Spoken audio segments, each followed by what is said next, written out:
சித்தர் பூமி. அனைவருக்கும் வணக்கம். இந்த நாள் இனிய நாளாக அமைய வாழ்த்துக்கள். ஏஎல்பி அஸ்ட்ராலஜர் டாக்டர் சாந்தி தேவி ராஜேஷ்குமார்.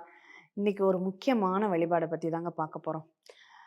பிரம்ம முகூர்த்த நேரத்தினுடைய மகத்துவம். இந்த பிரம்ம முகூர்த்த நேரத்தில் தீபம் ஏற்றினா என் வாழ்க்கை மாறும். அதில் ஸ்பெசிஃபிக்காக ஒரு நட்சத்திரக்காரங்களுக்கு உடனே அதனுடைய பலன்கள் தெரிய வருமா? நிச்சயமாக தெரிய வரும். அப்படிப்பட்ட நட்சத்திரம் என்ன அப்படிங்கிறத நம்ம இன்னைக்கு தெரிஞ்சுக்கலாமா?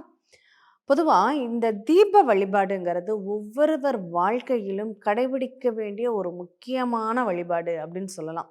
ஏன்னா இந்த வெளிச்சம் நம்ம இந்த பிரபஞ்சத்திற்காக ஒரு வெளிச்சத்தை ஏற்றி நம்ம வழிபாடு செய்கிறோம்னா நம்ம வாழ்க்கையில் நம்மளுடைய மனசில் இருக்கக்கூடிய அந்த இருள் என்ற மாயையை விளக்கக்கூடிய ஒரு சக்தி இருக்க அந்த தீபத்திற்கு நிச்சயமாக உண்டுங்க. ஏன் தீபம் ஏற்றி வழிபாடு பண்ணுங்க? எந்த ஒரு பிரச்சனையாக இருந்தாலும் பரிகாரமாக கோயிலில் போய் விளக்கு போடுங்கன்னு சொல்கிறாங்க. வீட்டில் தீபம் ஏற்றி வழிபாடு செய்யுங்கன்னு சொல்கிறாங்க. இது நம்ம அட்சயலக்கண பദ്ധதி ஜோதிடத்தின் முக்கியமான ஒரு நிகழ்வு என்ன அப்படின்னா, இந்த விடிய காலை பிரம்ம முகூர்த்த வேளையில் இந்த அட்சயலக்கண பദ്ധதி ஜோதிட வகுப்பு அப்படிங்கிறது நடைபெறுது. அதனால தான் இந்த அட்சயலக்கண பദ്ധதி ஜோதிடத்தினுடைய பிரம்மாண்ட விஸ்வரூப வெற்றிங்கிறது இந்த விடிய காலையில் ஏற்பட்ட நிகழ்வு. அப்போ இந்த விடிய காலை நேரத்திற்கும் நம்ம வாழ்க்கையில் தீபம் ஏற்றுவதற்கும் உள்ள ஒரு நிகழ்வு அப்படிங்கிறது ரொம்ப அற்புதமானதுங்க. ஒவ்வொருத்தருமே உங்கள் வீட்டில் இந்த விளக்கு வைக்கும் நேரத்துக்கு வெளிச்சம் சூரியன் உதயத்திற்கு முன்பாக நம்ம தீபம் ஏற்றி வழிபடும் போது நம்ம வாழ்க்கையில் அவ்வளோ நல்ல விஷயங்கள் நிறைய நடக்கும். அதில் முக்கியமாக எந்த நட்சத்திரத்திற்கு அந்த உடனே அதனுடைய பலன்கள் கிடைக்கும்? நம்ம நிறைய தீப தரிசனம் அப்படின்லாம் பார்த்துருக்கோம். ஜோதி தரிசனம் அப்படிங்கிறத நம்ம கேட்டிருக்கோம். இதில் முக்கியமாக இந்த இறை வழிபாடு ஆத்மார்த்தமாக ஒரு இடத்தில் அமர்ந்து வழிபடும் போது அதற்கு உண்டான பலன்கள் கண்டிப்பாக கிடைக்கும். ஏன் ஒரு கடவுளுக்கு கோவிலை நம்ம வெளியில் கட்ட வேண்டியதில்லை, உன் மனசுக்குள்ளே கோவில் கட்டு, அதுவே கடவுளை உங்களுக்கு அங்கே குடிவர வச்சிரும் அப்படின்னு சொல்லி நமக்கு அதை வாழ்ந்து காட்டிய நிரூபித்து காட்டிய ஒரு நாயனார் யாருன்னா 63 நாயனார்களில் பூசலார் அப்படிங்கிற ஒரு நாயனார். இந்த பூசலார்ங்கிற நாயனார் என்ன பண்ணுறாரு, இறைவனுக்கு அவருக்கு பொருளாதார வசதிகள் கிடையாது. அதனால் என்ன பண்ணுறாரு, அப்பா என்கிட்ட பொருளாதாரம் எதுவும் கிடையாது, ஆனால் உனக்கு நான் ஒரு கோயிலை கட்டி அங்கே உன்னை குடியமர்த்தி அழகு பார்க்கணும்னு நான் நினைக்கிறேன்.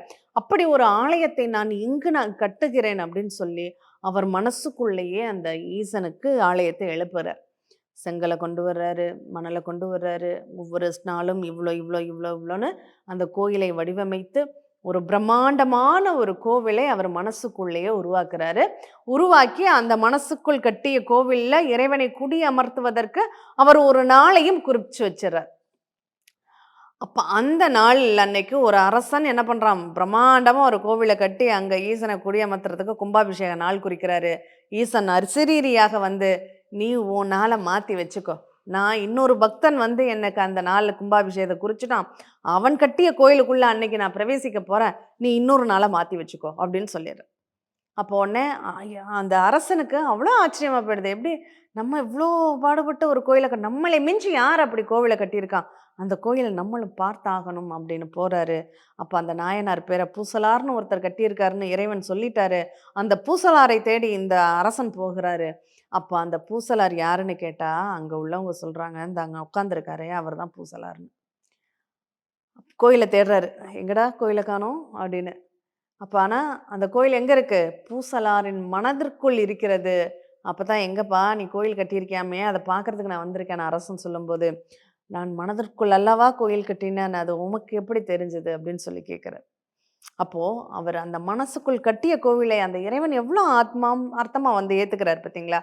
இதை ஏன் இந்த இடத்துல நம்ம பதிவு செய்கிறோம் அப்படின்னா, அந்த மனதிற்குள் ஆலயத்தை கட்டி மெய்ப்பித்து இறைவனை குடியமர்த்தி அந்த பூசலார் நாயனார் அவதரித்த திருநட்சத்திரம் அனுஷம் நட்சத்திரம். அந்த அனுச நட்சத்திரக்காரங்க இந்த விடிய காலையில் இந்த பிரம்ம முகூர்த்த வேளையில் 4:30 to 6:30 தீபம் ஏற்றி வழிபாடு பண்ணி அவங்க மன குமுறல்களையும் அவங்க மனதில் உள்ள கவலைகளையும் மன பிரார்த்தனைகளையும் முன்வைக்கிறாங்கன்னா அவங்களுக்கு சிறப்பான பலன்கள் காத்துட்ருக்கா, நிச்சயமாக காத்துட்ருக்கு. நீங்கள் இந்த 48 நாள் இதை செஞ்சு பாருங்கள். அதனுடைய ரிசல்ட்டை இந்த வீடியோவுக்கு கீழே கமெண்ட்ஸில் தெரிவிங்க. ஏன்னா அந்த அளவுக்கு அந்த மன வலிமை, அந்த ஆற்றல், அந்த பேராற்றல் கிடைக்கக்கூடிய ஒரு நேரம் தாங்க அந்த பிரம்ம முகூர்த்த நேரம். எல்லா ராசிக்காரங்களும், எல்லா நட்சத்திரக்காரங்களும் பண்ணலாமா?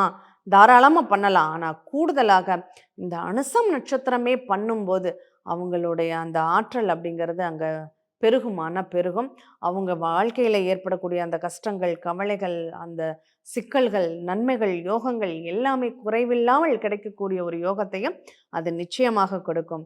அதனால அனுச நட்சத்திரம், விருச்சக லக்னம், அட்சய லக்னமாக நடப்பவர்கள் இந்த அரிய வாய்ப்பை பயன்படுத்திக்கோங்க. இன்னொரு ஒரு டிப்ஸ் கொடுக்கட்டுமா?